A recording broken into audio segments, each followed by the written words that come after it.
Episode 1. The New Beginning. Logline. A young city man, Elias, escapes his past by moving to a seemingly idyllic rural town for a new job, only to discover a sinister presence lurking in the shadows, hinted at by unsettling local legends. Scene: Elias's sparsely furnished new cottage in the remote village of Oakhaven. Dust motes dance in the late afternoon sun.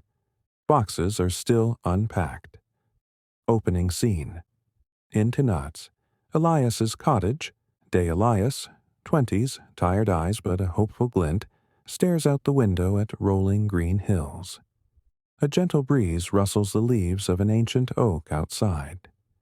He takes a deep breath, trying to shake off the city's lingering grime. A knock at the door. Elias opens it to reveal Mrs. Gable, 60s kind, but with a subtle unease in her eyes, a local who helped him find the cottage. Mrs. Gable, warmly, "Welcome to Oakhaven, dear. Settling in?" Elias, "As best as I can, Mrs. Gable.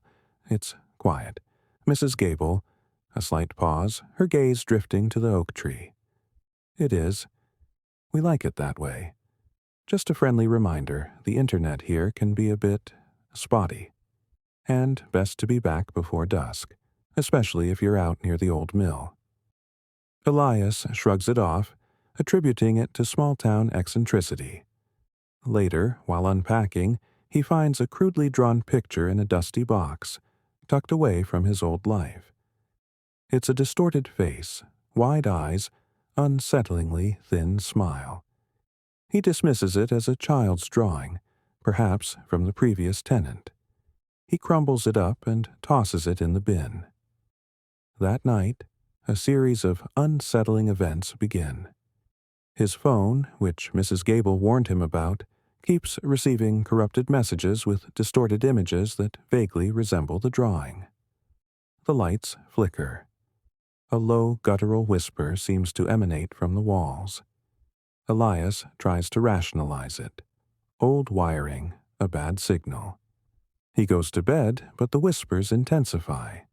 He pulls the covers over his head, trying to ignore them. He hears a faint, rhythmic tapping at his window, like fingernails on glass. He tries to convince himself it's just a branch.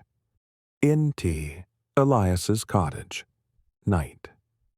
Elias lies in bed, eyes wide open. The whispers now sound like a distorted lullaby. He forces himself to look at the window. Nothing.